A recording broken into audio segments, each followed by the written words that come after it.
live on YouTube. Where do we go live? There it is. Okay, I'm going live on YouTube. All right.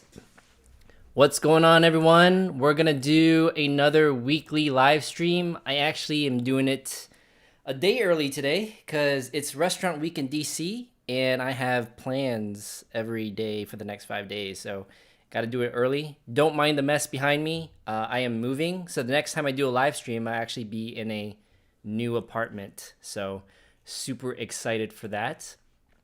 But what we do in these live streams, if you are new here, I just go through a list of questions that I have sent in from random folks. And I also take any questions from the audience. So if you guys have questions in the live chat, definitely let me know and I'll answer them as they come on. For those of you who are tuning into the live stream on YouTube, I'm actually also live streaming on Clubhouse. So this should be interesting. I think I'm gonna be a little distracted today because I'm just like flipping back and forth. But let's go ahead and get started. Again, if you have any questions, feel free to leave it in the chat on YouTube and I'll get to them. So let's start off with the first question of today. This one is sent in from a pharmacy student named Denny. So Denny says, my name is Denny. I am currently a third-year pharmacy student at Philadelphia College of Pharmacy. This might be a long shot, but I recently stumbled upon your videos this weekend and noticed you talking a lot about pharmacy informatics. Some of the videos are a couple years old, so I was just wondering, what do you recommend I should do if I am trying to pursue a career in pharmacy informatics? The lottery for picking rotations are approaching, and I was wondering if there are any rotation sites you would recommend for a student that's interested in informatics. Furthermore, I currently work at Rite Aid Pharmacy and a hospital that specializes in oncology. What tips would you recommend for me that I could do at my workplace that would benefit my future career goal of becoming an informatics pharmacist? So that's a lot of questions here. Actually, you know what? Just a quick thing. Can you guys talk on Clubhouse? I see David's in here. Oh, yeah, that's pretty cool. So you can talk back. Sorry, I'm like very excited about Clubhouse. This is my first time live streaming. So actually, you know what? David, let's ask David. David Vu, for those of you who are on YouTube, is one of my great colleagues and a co-founder of Pharmacy Informatics Academy. Let's see what his thoughts are. I don't know if you heard the question, David, but why don't we ask you the first part. This is third year pharmacy student. They are interested in pharmacy informatics, and it's pretty vague. They just asked, what do you recommend they should do if they're trying to pursue a career in pharmacy informatics? What would you say? I would say first, really understand your why. We discussed a lot, Brian, in terms of a lot of people like informatics as some piece of field that interesting because it deals with computers and they think they are going to be great at it. But a lot of people don't know it's a long path to go towards. The traditional path is doing a residency, PGI1 and PGI2, getting maybe a position as a pharmacy informaticist or an analyst or something like that. So it's a long road. So maybe the very first thing is a lot of folks that I speak to that are students don't have a really good idea of what informatics is. So the very first thing is just getting some clarity behind it. So we, as the Academy, and that plug is, we have a course on pharmacy informatics if you just have no background. And I know you're P3, interested in informatics. I just don't know the in-depth aspect of how much you know about informatics. So that'll be the first starting point. In your, it's getting a pharmacy rotation as an either elective in terms of getting more exposure in that aspect, but at the same time, or it is a long road. A lot of people generally do some type of residency, so not to definitely shirk on just not being so gung-ho in terms of pharmacy informatics rotations, but you definitely want to be able to do well in your clinical rotations as well. and then be able to understand a lot of the pharmacy workflow and operations behind it. So those would be at least the immediate next steps is try to get set up with a rotation for next year as the immediate aspect of it. There's plenty of other roads. I don't know how far deep you want to go in this question, Brian. No, that's super awesome. I don't think there's anything that I would have said that you didn't cover. So no, I think that's perfect. Definitely start with why, and I'll end it there. Thanks for taking that one on. Sure. Thanks for putting me on the spot. I just joined. Of course, of course. But I'm sure everyone, a lot of folks value your expertise. Just as a disclaimer, for those who are on Clubhouse, this is being live streamed and recorded on YouTube. So just letting you know, David. David, I think you know that, right? Just. I didn't when I joined Clubhouse. Oh, okay. Well, is it okay? Is it okay? Do I have your permission to continue recording? Is that okay? Yeah. Okay, cool. So I'll make that disclaimer if I see anyone else pop into the thing. So yes, we are recording on YouTube as well. All right, I'm going to move to another question here. Let's see. This question is from Peter. Peter says, I stumbled onto your YouTube videos, Epic Certification Training, 4 Common Questions. It was a helpful video helping me understand what is required for Epic certification, and you did great at explaining it. The reason why I'm emailing you is because I'm interested in becoming an Epic analyst or getting my foot in the door. I graduated with a marketing degree, so I have no prior experience in programming, coding, or computer science. I was wondering if I need to pick those up in order to get my foot in Epic. I really appreciate if you can shed some light on this. Thank you in advance. That's a very interesting question. So a degree in marketing, so I'm assuming no healthcare background, and it doesn't look like there's any technical background either. So I do know that the majority of folks I probably shouldn't say majority, many folks that work at Epic do not have a background in either healthcare or in technical skills. Some of the folks the person that taught me Willow Inpatient, which is the pharmacy module in Epic, was a literature major. So obviously no programming, technical skills, or any healthcare background. Epic hires many students straight out of college. It's a large amount. It was like upwards of tens of thousands, 10,000, 14,000, something like that. So if you wanted to get your foot in the door with Epic, I would probably say one of the best and easiest ways is to apply to work at Epic directly. You probably have a way higher chance of doing that versus going into any healthcare field, because I think that's what I would typically recommend. If you don't have a healthcare background, to pursue some healthcare background, whether it's nursing, PA, NP, physician, pharmacy, dental, it doesn't matter. Some healthcare background, and you can learn the tech skills on the side. But because you're a marketing background, it'll be a lot of work. I'll probably suggest try your hand at applying to Epic as a good foot in the door. All right. Let's see. Let's move on to another question. Oh, what did Tony say on here? Tony said Cerner is the same way. There's a lot of young hires. I'm just kind of curious from Tony's perspective. Actually, Tony, do you want to jump on the chat here? I'm kind of curious to hear what you want to say about Cerner. Is it similar in that sense? Did you get the impression that there are also a lot of non-healthcare, non-technical folks that get hired into Cerner as well? How do you invite to speak? How's that? Or does Tony not want to speak? I don't think Tony wants to speak. Okay, well, Tony, if you want to jump in, feel free to speak. Either text it in. Oh, there it is. He can't speak right now. Okay.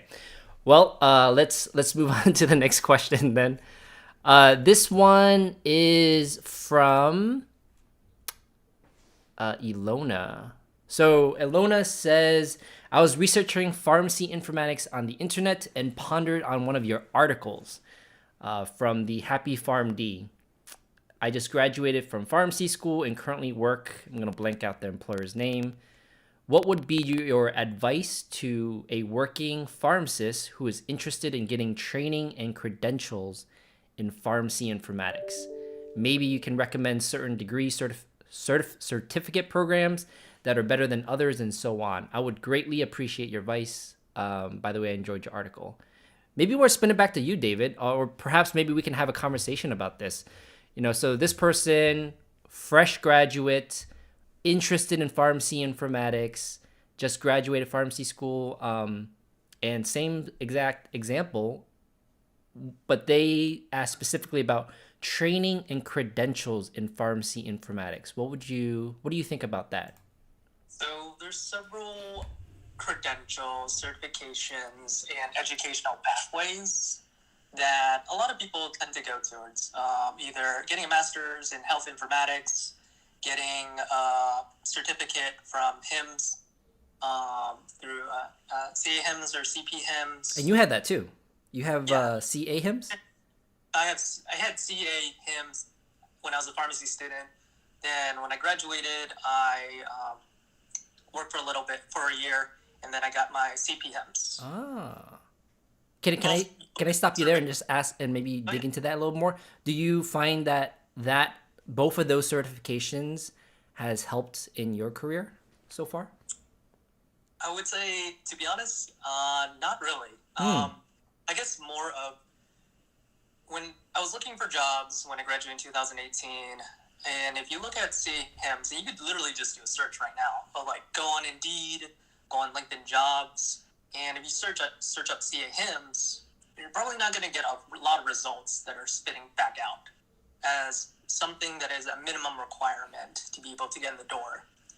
I have a PMP myself. It's a little bit of the opposite way, where there is some certificate standard to be able to qualify for this position. You might need a PMP or something like that. So it is more, you're going to get a return on investment in something like a PMP versus CA HIMSS and CB HIMSS. While I think those were very good in terms of conversationally, they were good. Like, Brian, I think the first time we met, I think you were surprised that I had that certificate. And it was a great conversation. Once I met other people, they were interested in my certificate as well, in my credentials.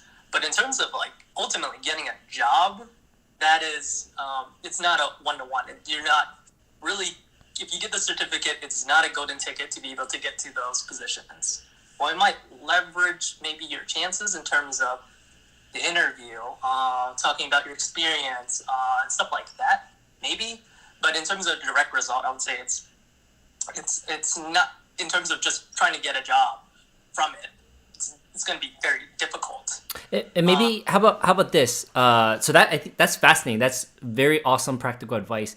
Maybe I can dig into your certificate experience in general and say, of all the different certifications and credentials and specific training opportunities that you've had, what do you think has been the most beneficial one as it pertains to pharmacy informatics that you've found? I feel the PMP works for me. Not because, more in the sense of, there was a lot of studying, a lot of self-motivation that occurred, but it essentially kind of either warps your mindset or shapes your mindset in terms of thinking about deadlines, thinking about, you need to meet these deadlines. You don't want to let things slip as much as possible.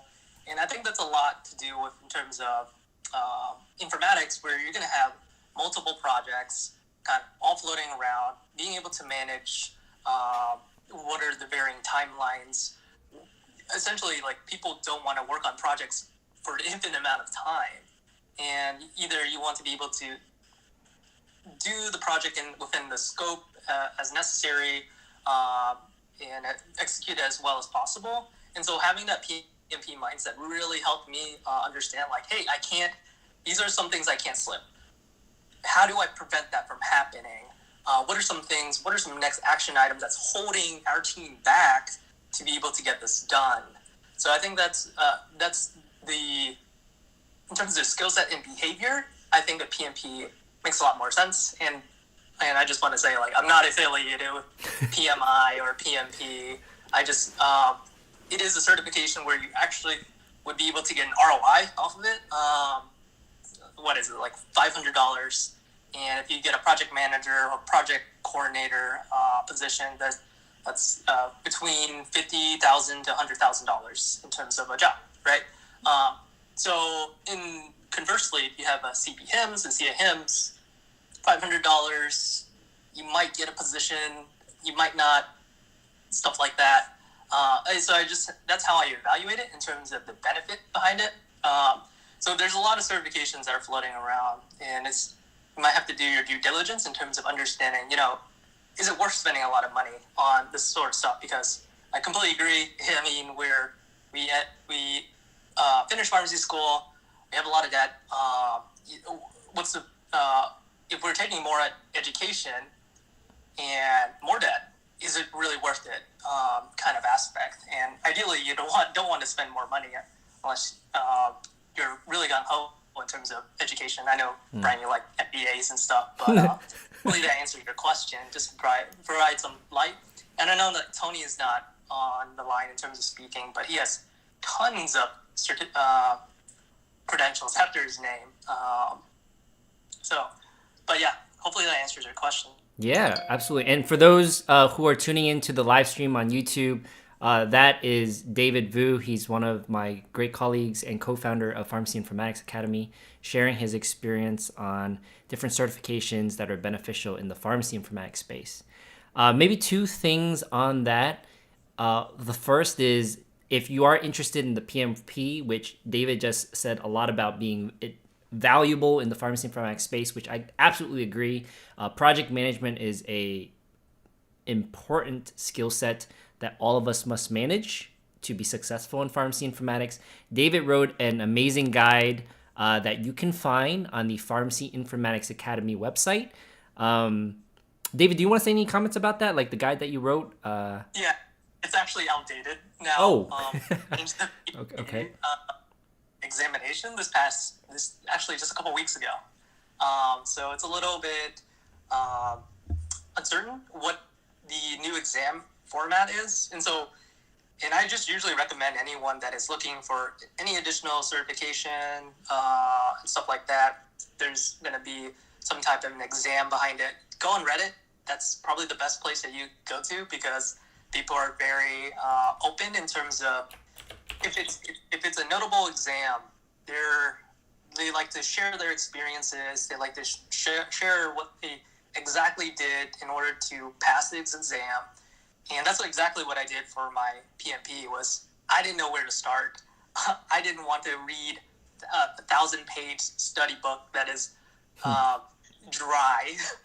And so go to PMP. You aggregate as much information from people who passed the exam recently, and then you essentially just do a Venn diagram of like what resources did people utilize, what did they focus on, how long did they focus on study for a portion of exam and stuff like that. So anything, this is besides a PMP, it's just any certification is just go on Reddit is a great place to be able to extract information. Okay. And Johnny on the live stream says, how about for people not in pharmacy for the PMP guide? I'm assuming that you can find information for anyone that wants to take the PMP, and it doesn't matter if they're interested in pharmacy or not, on Reddit, is what you're saying. Exactly. Yeah. And it wasn't catered towards pharmacy. Or pharmacy informatics or pharmacy. That's probably just like more of an afterthought than anything else. Yeah. I would, like, the first time they thought about PMPs, they're thinking about construction and buildings and stuff like that in terms of being able to streamline processes. That's probably the origination. I don't know. I'm just kind of guessing. But yeah, like PMPs are really great because they are job and industry agnostic. So even in my field, in health tech, where we have implementation specialists that work on project management, the construction field, definitely going to have some project management, and so on and so forth. So if you look on, and I'm not advocating for people just like, hey, just be a project manager, be a project coordinator, and stuff like that. But if you go on LinkedIn or go on Indeed and literally just type in project manager, you're going to just probably spit out 100,000 results. So at least those odds are pretty good. But yeah, hopefully that was helpful, Johnny. Okay. I don't know. Yeah, so I'm assuming that was for Johnny's question.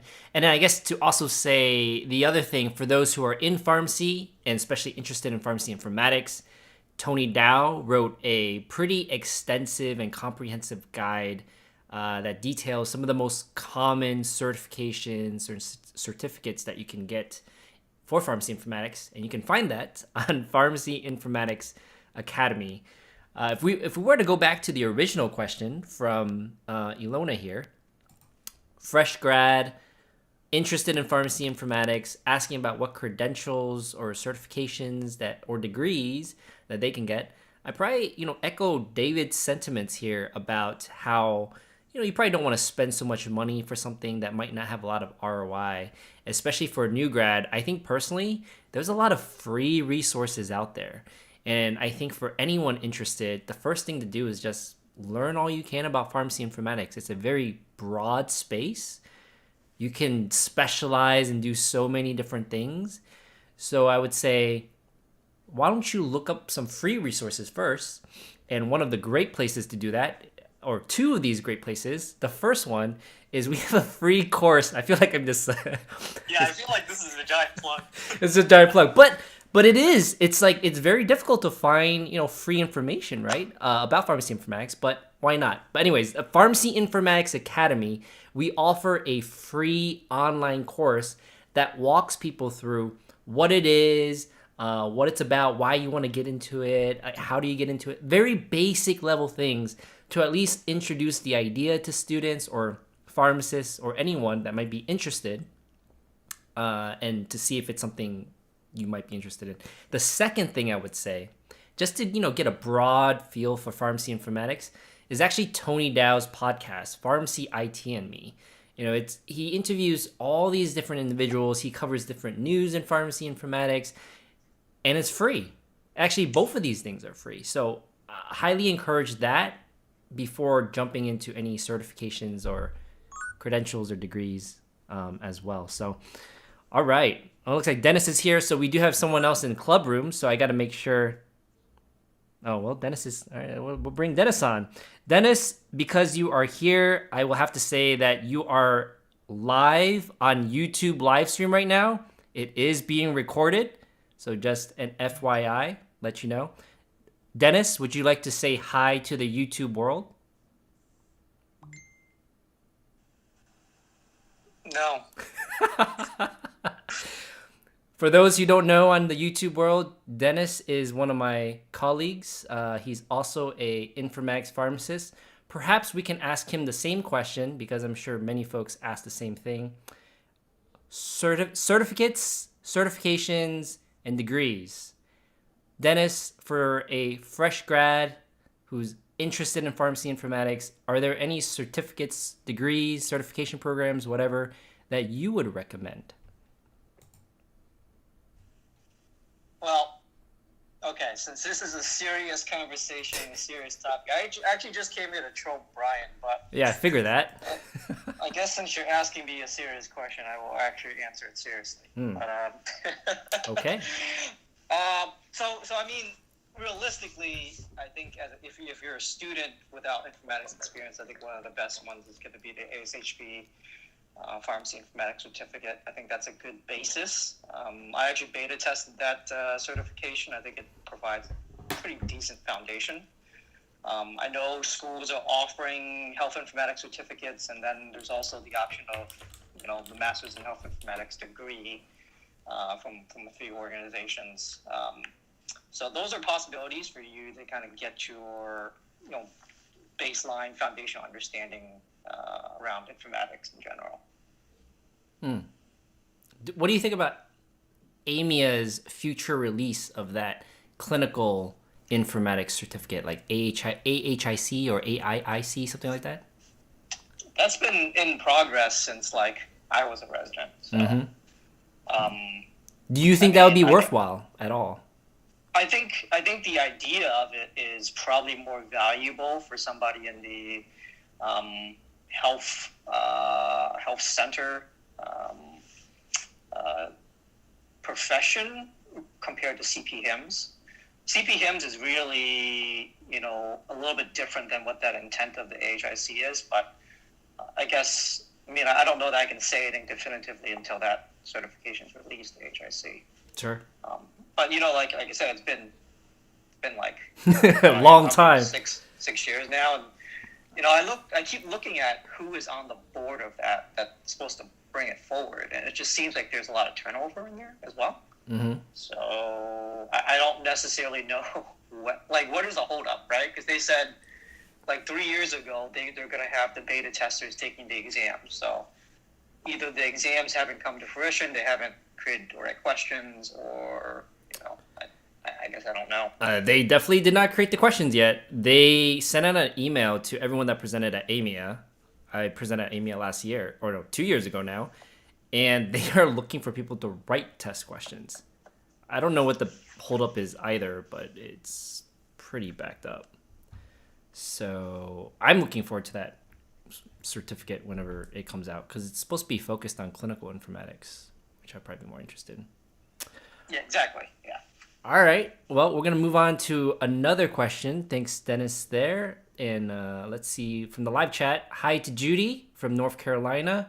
Jung says, does Dr. Fung give out certificates of completion? If you complete the course on Pharmacy Informatics Academy, you get you just get like a email saying you completed it. There's no like formal thing, but you get that. All right, let's move on to another question. Let's see. We have another one about actually, no, this one's about Epic. So this question is from David. David says, I have a couple of questions. I'm trying to get into the technical/computer science, IT areas as it pertains to the healthcare field. I've been looking into medical records and the software that holds them, like Epic and others. I was wondering what some of the first steps are to going down this path. Should I be getting certified in things like RHIT and RHIA? Should I then get a bachelor's eventually so I can study something like health informatics? Is there a way I can find out which companies use Epic, or are there better software programs to pursue? Any advice would be most appreciated. This is like all over the board here. Maybe I'll make a brief comment, and then you know what, David or Dennis, if you have some thoughts here, I feel like this can go anywhere. Please chime in. I think the first thing I'll say, so it looks like this person doesn't have a bachelor's. They're interested in medical records, software like Epic, and they're asking what's the first steps. You know what? I think in anyone, especially the probably an undergrad, exploring and shadowing folks who are in these positions, I think would be a good first step. Reaching out to individuals, maybe your career counselor, things like that, to see if there's any opportunities to shadow. I think that would be one thing. And then the second thing is, if it's so broad, you do know you have an interest in health informatics, I think you can't go wrong with a bachelor's in health informatics. HIMSS actually does a lot of programming and education and internships that help students specifically in undergrad who are interested in health informatics. Reach out to them, HIMSS. I don't remember what it stands for, but let me look it up.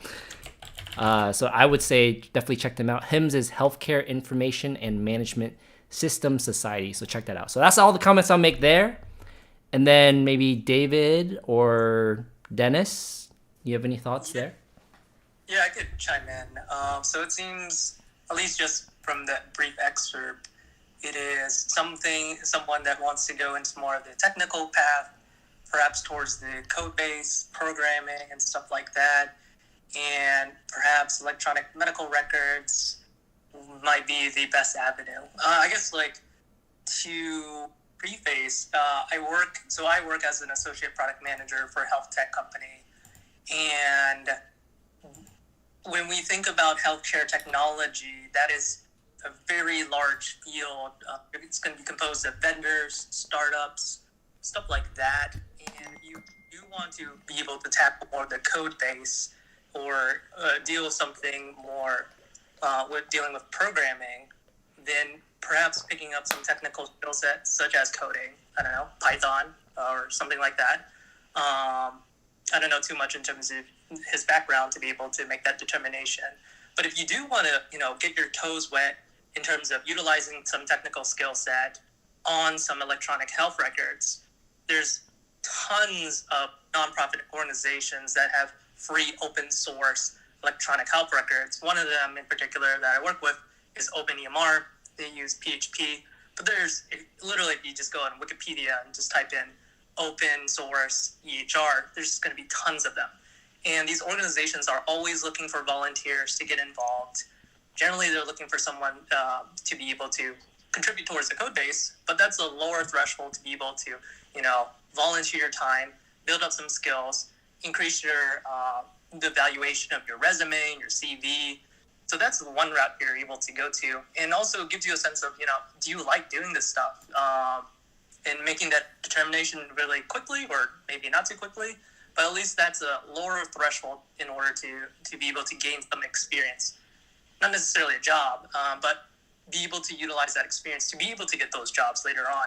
If you're interested in more the health tech space, if you're interested in working for Epic, and if it's, say for instance, like Epic, they have technical TSs or technical support. I think that's what it's called, Brian. Mm-hmm. Yep. But those are positions that you would be able to get. I would say, and I haven't been a TS, so I don't really know. It's probably the intermediary between someone that is very more technical than perhaps more technical than like a pharmacist, perhaps less technical than a programmer. So it's kind of like an intermediary between those two. And feel free to correct me if I'm wrong, Dennis or Brian. But those are routes you can go to. But just to say, like, normally when if people are kind of not sure in terms of exactly what they're looking for, what they want, go out on LinkedIn. Try to find those people that have positions that you might feel like you're interested in, or find people that are in companies that you're very interested in, and see what type of landscape those jobs and careers that they have. And then also take the next step of just reaching out to them and see, what did they do in order to get the position that you're coveting, or got into the company that you're coveting as well. In reverse engineering as much as possible.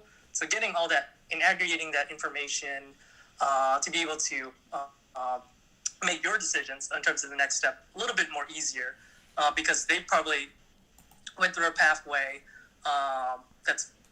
that you could potentially just recreate in some way. So okay. I know I talked a lot. Hopefully that answered your question. And Dennis, if you want to tackle this question, feel free to. Yeah, the initial question was a little bit broad, and I can contextualize it in probably a different specific area, and that's kind of getting into hospital EMR and how you can potentially look into those positions. These days, the major EMRs, obviously Epic and Cerner, and Epic is the one that really has the very expensive, very high, cost of organization, as well as your own personal time certifications. And so organizations are less inclined to hire externally for those types of positions. They want somebody internal because, basically it comes out to like a $10K investment right off the bat. And when you're hiring somebody new, you don't know whether they're a good fit for your organization. And so you see these days, like, if they're hiring externally, they're looking for the certification, and the way in is to already be at that organization. So I kind of answered this in some of the other Clubhouse rooms here, regarding like getting into the EMR space within health systems in particular. And so something I think about in terms of getting the hands-on experience and actually using Epic as a frontline user, taking up some of those roles either in IT support, in hospital billing, professional billing, to be what is essentially going to be a subject matter expert in that specific area. So once you become that subject matter expert, it's much easier for you to pivot over to say, now I want to be more than a subject matter expert. I want to be a actual builder, analyst for this particular, hospital. And that's how you can begin accumulating your certifications. I think that's probably the most straightforward way for somebody is to do basically an internal role, transfer to start getting those certifications. It's quite difficult, and I've talked to a lot of people about trying to get into an organization fresh without a certification. Not to say that that's impossible. If you're just playing a numbers game, then it is not in your favor at that point.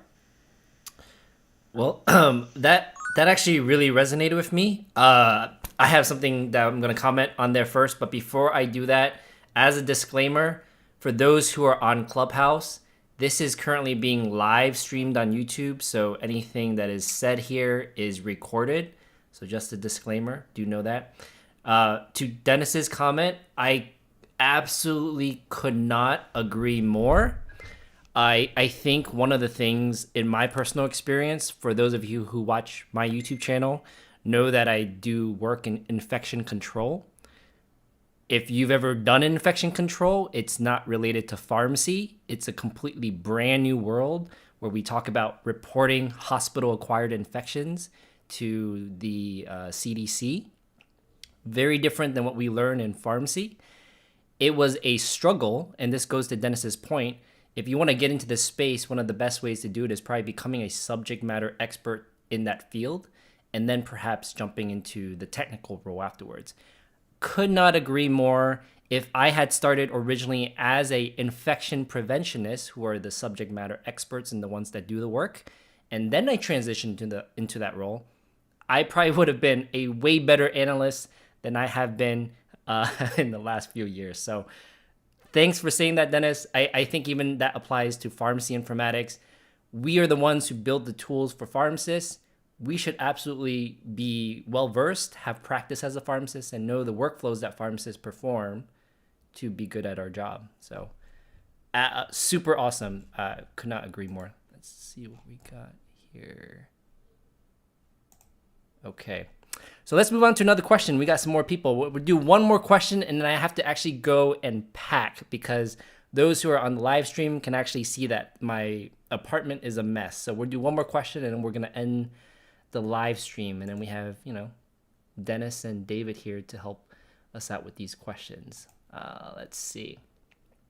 Okay, we have a pretty long question here, so this would be a nice one to wrap up. It's another question related to pharmacy informatics. This one is from a guy named Hui. Looks like he is a 4th-year pharmacy student. He also has a computer science degree. This is interesting. So Hui says, this is a shot in the dark, and if it takes a while for you to apply, I'm okay with that. But I wanted to ask, oh, never mind, I said that wrong. I don't actually have a computer science degree. Didn't do much programming with my degree, but I have a computer information systems degree. Albeit I graduated in 2003, and 15 years later decided I wanted to combine the two when I decided to change it up and go to pharmacy school in 2016. Wow. But anyways, with the current job market for pharmacists and retail, how is the job market looking for informatics now? So that's question 1 for you guys, right? Let's actually start there.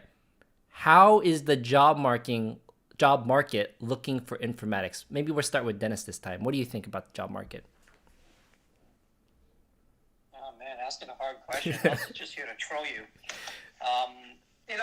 I think it depends on the sector, right? So academic health centers,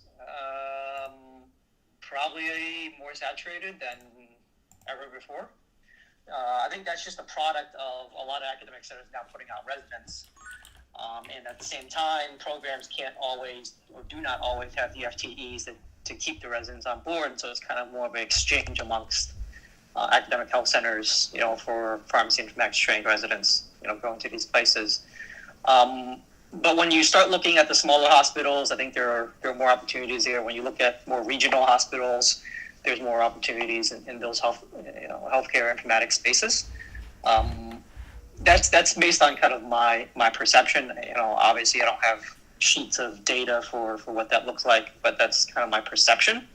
But then there's this whole kind of new realm of informatics that's opening up. That's more akin to David's role. So this is looking at people who have healthcare experience that are interested in going into healthcare adjacent informatics roles.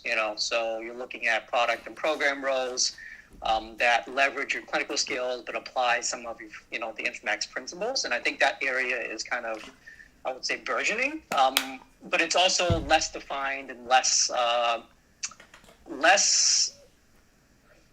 I wouldn't say the word is accommodated, but less taught by more traditional formats of pharmacy school, residency training, and your certificates. So those areas are probably less defined. I'm sure David can kind of answer that more specifically. But I think if you're looking for a traditional academic center role, I think those opportunities are a lot less than they were before. Okay. David, what do you think? Yeah, so I'll definitely agree with Dennis.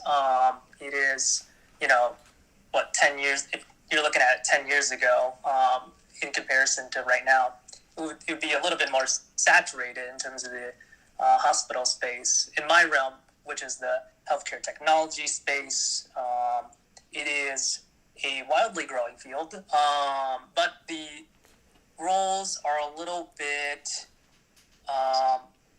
to Dennis's point, less defined for someone that is a pharmacist looking for these positions. So if you look for a health tech company and you look at the roles that they have, you're looking at developer roles, you're looking at QA engineers, you're looking for product managers, you're looking for implementation specialists, support members, account managers. And so a lot of these different roles, it doesn't match with the exact SEO of I've been working as a pharmacist. Can I get an account manager role? Just off the bat, that just doesn't equal each other in terms of the string itself, right?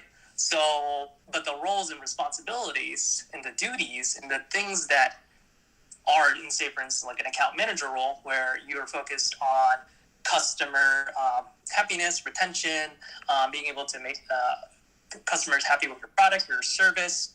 Now, that's exactly what pharmacists do. At least I hope, as much as possible. And so a lot of I always talk about translatable skill sets. You're able to kind of, tap into those if you're, talking to someone, talking to a hiring manager, talking to a recruiter. It might make sense in terms of translatable skill sets. But in terms of the roles, they're much, much more vast. Just maybe be difficult to wrap your head in terms of like, hey, do I exactly fit this role, that skill set? And so anything technology right now, it's hot, and anything healthcare and technology, it's exploding. And there's more tangential roles that are similar to informatics, such as analysts, a data analyst, or something that would be more technically oriented would be data science, stuff like that. So there's a lot of different careers and paths out there. It's just a little bit undefined in terms of exactly, how could a pharmacist or a pharmacy student be able to get into these roles? And I'm still figuring out. But at the same time, I was able to really jump into these health tech roles, be able to move to different roles. So I was a data analyst, QA engineer, project manager, associate product manager. And so jumping into these roles, seeing how well you could be able to, be adaptive in terms of the startup realm would definitely be good to have. So I know that doesn't fully answer your question, but hopefully it provided some value. Those are both points I completely agree with. And I'll add maybe a different one as well. But I do agree that the traditional pharmacy informatics space, like in your academic medical centers, is probably decreasing. And then I actually mentioned that on the last live stream. The reason why I think it's decreasing is because the demand was extremely high in the last decade due to meaningful use, where most organizations around the country did not have a EHR implemented. Well, Now we do. So it kind of makes sense that the demand is not as high relative to the last decade. So completely agree with that point. To the point about the opportunities, I like that word that Dennis used there, adjacent to pharmacy informatics. I never thought about that there. It's very hard to define what is a job in this other world here. It's so broad. But what I can tell you, though, is for those of you who don't know, I had the amazing opportunity to intern at the Office of the National Coordinator for Health Information Technology this past year. And I got to meet a lot of those people who do this type of work. The work we did is we regulate all types of health information technology in the United States. We write the regulation for it. We say what you can and cannot do. So a lot of the folks that worked in that field that I interacted with, I would have to say that it was very unfortunate, but I felt as though, and I think Dennis kind of mentioned this there, some of the things we value in pharmacy, like residency per se, was not as valued when I talked to some of these bioinformatics folks that I was working with.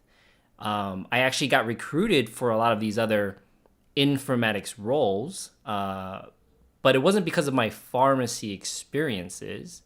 It was more so because of my MPH experiences and the experience I had in policy, writing policy analysis, doing policy briefs, being able to interpret regulation and the impact it has on our health systems.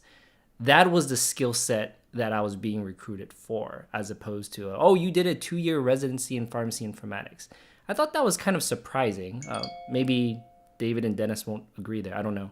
But I thought it was kind of surprising that they didn't really value that as much. But there is another, let me see, because this is a long question. Let me move on to another question here. So continue on with the question. Hui says, are you seeing a similar situation for pharmacy informatics? So I guess that was about if it was being saturated. I currently work in a community pharmacy and hospital, but the end goal is to work for the hospital and get into the informatics department. I'm currently on rotations now and will be doing an informatics rotation next week.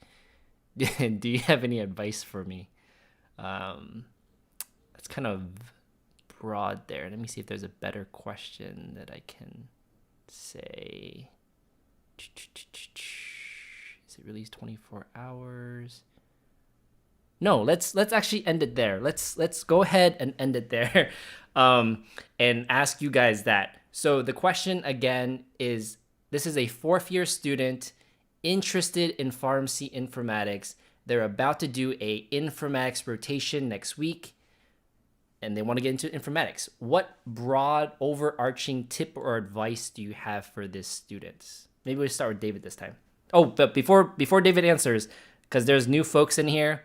For those on YouTube, there's multiple people speaking because I'm actually live on Clubhouse. And for those who are in Clubhouse, just a disclaimer, you are being recorded. So anything you say will be live streamed on YouTube. So maybe we'll start with you, David. What overarching advice do you have for this student? Overarching, definitely network and utilize the current networks that you have. So be able to talk to the informaticists that you'd probably get interned with as much as possible. And then I assume this person might not be doing a residency. That would be a little bit more the straightforward pathway.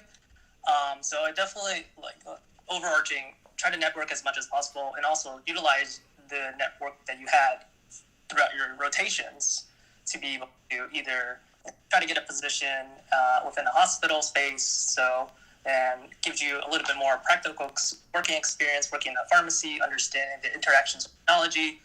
That would probably be my best advice. So networking does go hand in hand, but you could definitely still try when you graduate to be able to, search for informatics positions, try to be able to network with other folks around that time as well.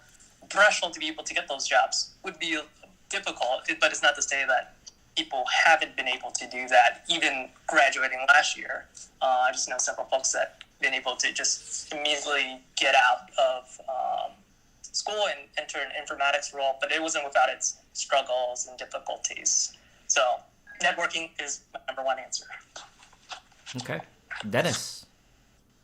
I just want to say, Brian, before I answer this question, that was a really smooth transition you did there. Moderated really great, Brian. Dang, you're not trolling me? You're actually complimenting me? No, I'm not complimenting you. You crazy?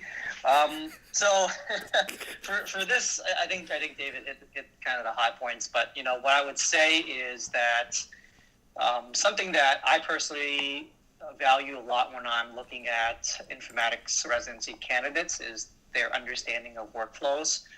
I feel like I can teach informatics, but I can't teach you kind of what the frontline workflows are.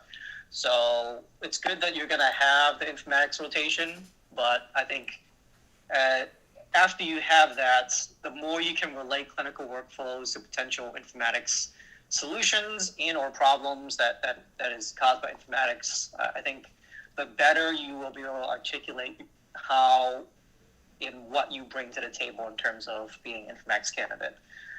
So obviously, if you notice that charting is difficult for pharmacists, or they have to look at 5 different places, is that a product of design, or is that a product of something in informatics that can be improved upon? And when you can speak to those and outline those, it makes you a more favorable candidate in terms of somebody who understands that both the workflow side of things and then the potential informatics solution to workflow problems. Because I think in the end of the day, when you're on the informatics side, and especially on the hospital healthcare informatics side, you're really looking to solve problems and pinpoints of our end users. So the better you can be an end user, the better.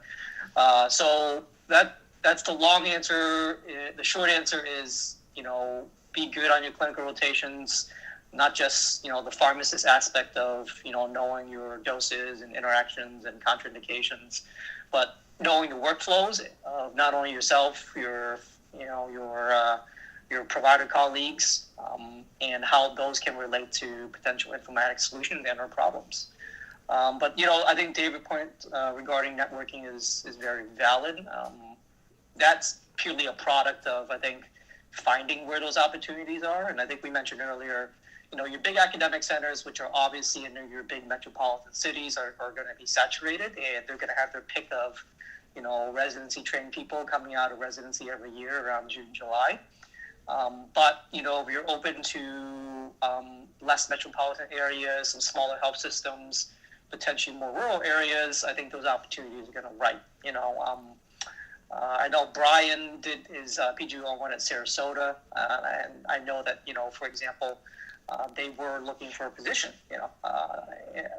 in informatics recently, and I didn't see that it was required in terms of having a pharmacy informatics residency. It was preferred, but if you come in as a very strong candidate to an organization like that, I think you have a very real possibility of getting that position. It's just a product of number of people who apply versus you in terms of being a great candidate. Okay. I don't know if I have much to add beyond that. Networking, like what David was saying, knowing the workflows as a pharmacist, absolutely. Because this is a student on rotations, work hard, come in early, stay late, jump on every opportunity. Personally, I think that's what makes me gravitate towards students. It's their work ethic. We can teach you a lot of the stuff in informatics, but we can't teach you to work hard and have a really good mindset and work ethic. So I'll just leave it at that, because I do need to go pack. Again, for those on YouTube, they can see how messy my room is right now. So I need to go pack and get ready for my move. For those who joined Clubhouse, just a disclaimer, you are being recorded on YouTube live stream, just an FYI. And I'm going to end the live stream right now on YouTube. Thank you guys for joining today. We're going to do this again next week. We're probably going to do this again on Clubhouse too, because this was actually kind of fun. So next week, I'm going to be doing this every Wednesday at 8:30 p.m. Please jump on. We'll have some of these guests answer some of these questions as well, because there's a lot of questions to go around. So thanks everyone on YouTube for tuning in. Thank you, David, and thank you, Dennis, for helping me answer these questions. And we'll see you all next week. Thanks, guys. Thank you for letting me crash